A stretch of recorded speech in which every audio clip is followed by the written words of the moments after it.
Hello and welcome again to the Holistic Fast. Today is day 27. So there's a couple of kind of overlapping things I want to talk about today. We're entering, we started entering the spiritual body, but now we're going to go back a little bit more to the mental body. And the mental body is very complex, as you probably already know, but the deeper you become aware of it, the more complex it becomes. So I'm going to attempt to really simplify a couple of things today. One of them is there is a definite difference between the intellect and the mind. What we're talking about, when we talk about the mind, I'm referring to the mental body.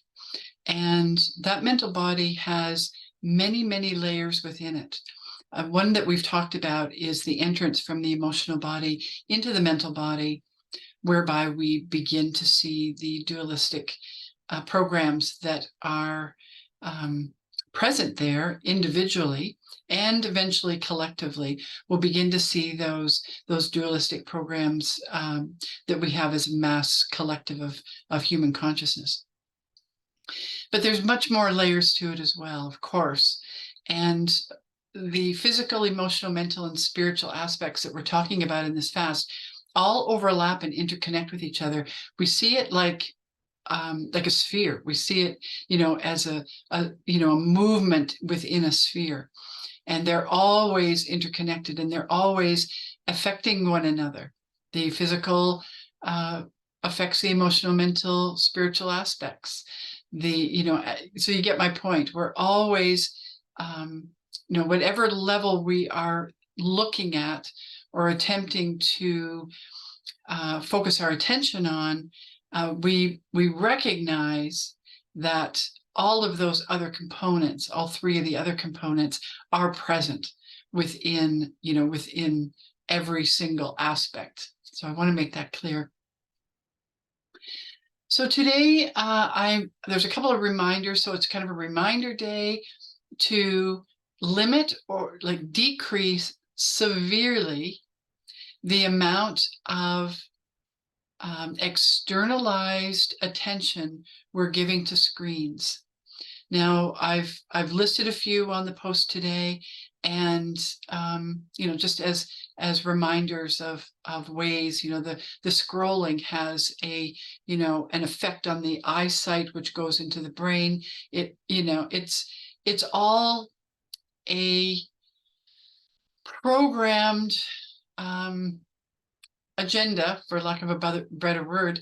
It's an agenda to capture the potential of the human being in the holistic construct. So let's really look at that carefully in our own lives, in our personal lives. We don't have to worry about what anybody else is doing. This is about our own self-healing. So looking at what we are doing each day in regards to technology, in regards to the incoming of ideas and programs and constant bombardment from media, whether it be corporate media or which is government corporate media, or alternative media, in all of its forms and all of the forms. So let's look at how we can reduce it for a period of time so that we kind of clear ourselves from the attachments and the there can be very subtle interferences with our in our progress of this evolutionary thing we call life. So that's one of the reminders that's on today's post. Another one that isn't on the post, but I thought of it this morning, so I'm going to bring it up again. When I'm having my morning detox bath, I do my breathing as well there, whether it's pranayama or, as in the beginning of the fast, I put a video out, a beginner video from Wim Hof with a very oxygenating breath. And so I reminded myself of that this morning in the tub, that I hadn't done that in a while. So it's really good to have have those reminders to keep up that process. Everything that we do to encourage the body to regenerate, every single act, every single decision that we make, every choice to release something, whether it be physically, emotionally, mentally, spiritually, it doesn't matter. Every time we make a choice in the right direction, we are encouraging our body to regenerate. And that just gives us more of a kickstart to go deeper into the emotional and the mental and spiritual aspects of life. So that's a beautiful thing to remember, is to just breathe, do your breathing exercises. On another day, I put I talked about the 3-part breath, and then on another day, it was the alternate nostril breathing. So there's all different kinds of breathing. Do what feels right for you, but really allow that time each day to meditate on the breath, to get that oxygen, especially in the northern hemisphere. Up here, we're in the depths of winter, and I realized that we need that oxygenation. We need that encouragement to our body to have great circulation. And so please remember to do that. That include those breathing exercises in your daily work. So the second thing is, on today's post, is Japa meditation. And so today I went to, as you probably know, I spent 9 years in very concentrated study and practice of Bhakti yoga under the direct tutelage of a guru. She has since passed away. And the also direct tutelage of Mahavatar Babaji in the spiritual form. So that's, I can go into that more in another day. But today I'm going to just look at that discipline, that meditation, you can call it even a prayer, of Japa. And Japa is a meditation with mala beads. Now, I want to say here that, I've been working with stones for, forever, but really, really involved with gemstones and crystals and rocks and all kinds of geology, everything that the earth, all different forms of what the earth, the mineral kingdom, that holds spiritual energy here on the planet, holds this really base level of spirit. And it really touches me so deeply. And but in relation to Japa, I did see in the last few years, I go to the gem show in Tucson as often as I possibly can. I love it there. It's like a homecoming for many of us. We meet on the streets there, and the people that we have selected stones from. I select the people very carefully who have mined and have really beautiful mining practices. And people from Africa, I have a beautiful connection with the people, particularly the women who come to the Tucson show and have African citrine, which is one of my all-time favorite stones on the planet. It is the energy of African citrine is just so beautiful, and especially if they're terminated, or often I will spend time to find the double terminated citrines, and they're just so gorgeous and uplifting to my spirit and anyone who I've shared those with. But there's many, of course, there's many stones. I can't put it down to favorites. I do have like 5 favorites, like tourmaline. I wear a pink tourmaline. I've worn that for over 20 some years. And I have, things that are close to my heart, stones that really have been with me a long time. I have one piece of quartz that I wear as a necklace that I was gifted by a healer in I think it was like 1989, if my memory serves me correctly. His name was Gene Edigio, and he was a beautiful healer from California. And it was, he just shared so much. You can see, I might even be sharing something, a video of his on later. If I remember last year's editing correctly, I think I might have added a video of him on one of the upcoming days of the fast. So if not, I'll attempt to find it again and add it somewhere. He was a magnificent healer, and gifted me that crystal way back when. I've been wearing it. I had it put on a setting, and I've been wearing it ever since. So that brings me to my point here, which is mala beads in the last, I would say the last 10 years, maybe even a little bit more than that, but at least the last 10 years, have become a fashion statement. And that's not what I'm talking about today. When I talk about mala beads and practicing japa on mala beads, choose your malas very carefully. Sometimes they're gifted. And I have been gifted malas over the last 30 plus years. Oh, there goes my phone. I'll just let it go. And the mala that I chose, the mala that is of stone that I chose to share with you today is actually, it looks like amethyst. And sometimes people will say to me, I love your amethyst malas. They're not amethyst. They're actually fluoride. This is throwing me off. Okay, you can stop now.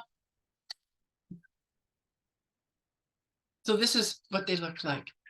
And the way I was taught was to take from here. I'll just show you how I was taught. So you take your third finger on the very first bead, and that's how you begin. And then you just slide as you do each mantra, repetition of each mantra, you just slide it over like that. And one of the things that I wanted to say about them too is when you're wearing them, I was taught to wear them modestly. And, you can wear them, but I usually wear them inside my clothing. So it may show up here, but I wear them inside my clothing. Sometimes when I see people that have been introduced to mala beads and are perhaps practicing japa, perhaps not, I don't know. Sometimes you see them, there's like 4 or 5, they have, several different malas on at one time, and each to their own. But the way I was taught was to be just modest about how we display them, because it's not a fashion statement. It is about you do your japa, you have a clear and focused mind, staying in a loving vibration while you do it, and then you put those beads on after for the energy that those beads emit, not only for you, but for anybody that comes around you. That's how I was taught. So the second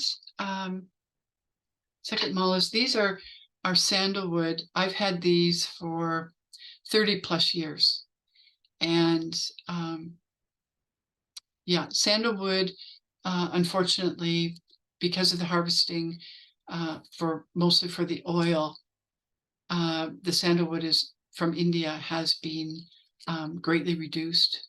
So sandalwood beads are not as common. When I was young, I'm 64 years old, and when I was young, there were sandalwood beads everywhere. You could buy them everywhere and anywhere. There were, in shops just by the thousands, anywhere you went.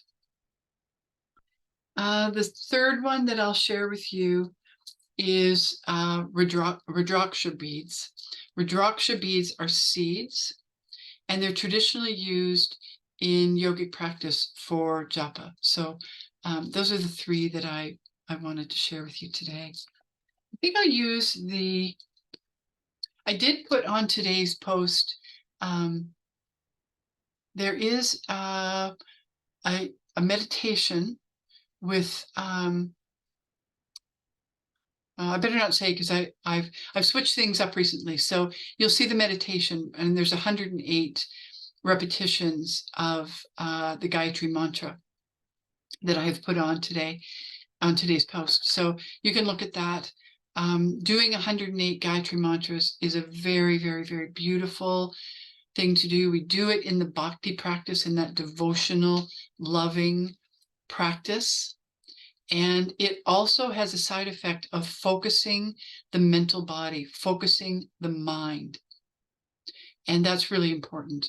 The intellect really gets, it doesn't even involve itself.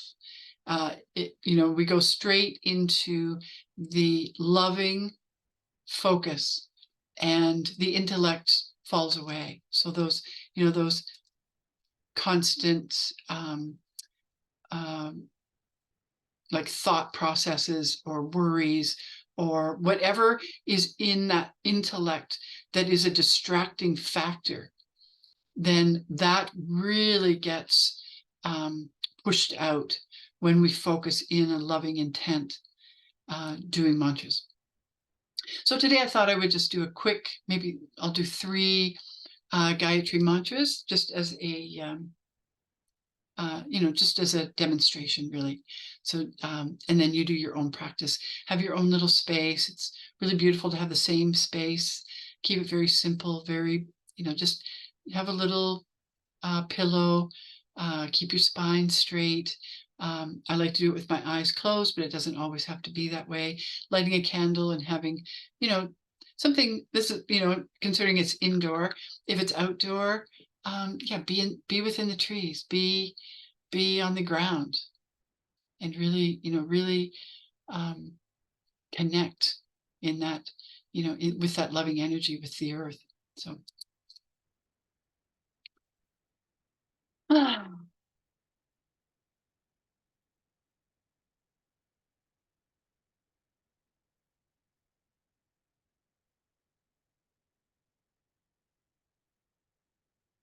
Om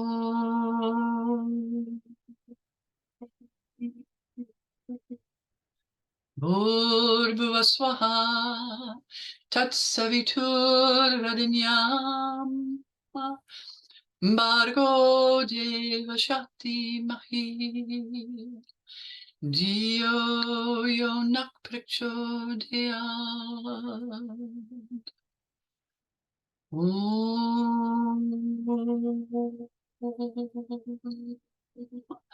Bhurбhuva Swaha Tatsaviturvarenyam Bhargo Deva Shakti Mahi Dio Yonak Prachodayat.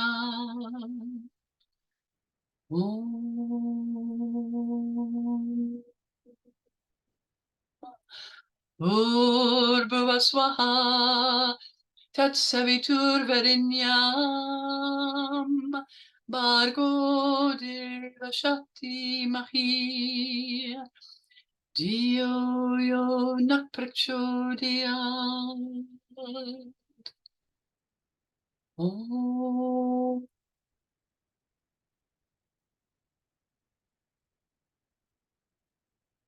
Shanti, Shanti, Shanti.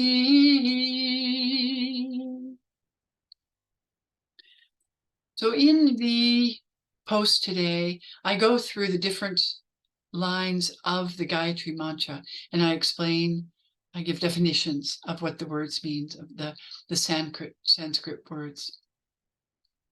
Shanti means peace. So that's how we usually end our meditation. So I'm going to say something here that I feel is very important. So after I stopped doing the daily practices in 1997 when I chose to leave the ashram after those 9 years that I had said. So even though I honor those traditions and if I feel those disciplines are required, I will do them again. And that base that you get from long-term practice, we did 108 mantras twice a day, and that was just the simplest of disciplines. So yeah, just look at it as something that is encouraging and assisting to that process of moving our awareness into greater levels of loving attention. The trick here is not to become attached to anything, to any form, externalized physical form. It doesn't matter what it is, what religion it comes from, what yogic practice it comes from, what anything at all. The important part is to do what really feels right for ourselves to do, and be very aware when attachment creeps in. If we are triggered by anything around even our own thought process of letting it go or not doing it, or if somebody says something toward it, derogatory, or in a way of praise. If we are triggered, we have an emotional reaction, whether it be of virtue or vice, we have attachment that we have to release. And it's the attachment, it's in releasing that attachment that we can truly be free to practice, to use practices to gain our focus, or our what we need on the next step. So that's the attachment is really, really important. I used to be extremely attached to the beads. And although I honor them and I honor the practice, if I see attachments coming in, I work with that immediately. And it's like every transmutation that you've learned so far. It is in feeling what the attachment is and having the willingness to let it go, truly let it go. Really loving it into non-attachment, loving it into oblivion. So I'm going to leave it there. That's yeah, I jumped around a little bit today. So I hope you enjoyed that kind of mishmash of information. And tomorrow we have a celebration. There is this is the second anniversary of the convoy that went to Ottawa, that started here in British Columbia, went across all the provinces to Ottawa to make a protest on the government mandates that came in, started almost 3 years ago now, but were at their peak of telling people what they could and could not do with their bodies, where they could and could not go. As an unvaccinated, always will be unvaccinated person, I wasn't allowed to get on a plane or a train, or even we had to have papers at a certain point to even cross from province to province by car. And you cannot even imagine, unless you've experienced that, you cannot even imagine how many very, very difficult, very saddening events occurred because of that. People weren't allowed to be with their loved ones when they were passing away. People weren't allowed to go to weddings and funerals. There were so many disruptions because of these mandates. And with the convoy, came the Emergencies Act, the invocation of the Emergencies Act, which just this past week was deemed by a federal court as unconstitutional. And there's, you can see there's on my Twitter account, I posted a beautiful compilation of the process to Ottawa, the truckers and the supporters of the truckers, and it's just a beautiful thing for Canada. And so a lot of people are gathering again in Ottawa and all across the country. There were millions of us then, but there's many, many more awakened people in Canada now. So it's going in the right direction. So tomorrow we'll celebrate that. That will be the post tomorrow, and celebrate the beautiful people, the beautiful awakened ones, the awakening that, that we're all further, we may have become awakened, but that's only the first phase. It's in the awakening and the further awakenings that is up to each of us individually. That's what this fast is about, really.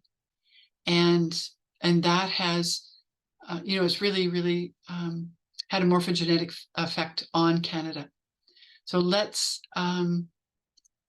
really celebrate that all week, and celebrate your own awakenings, your own willingness to continue this beautiful process. Okay, we'll see you tomorrow. Thank you.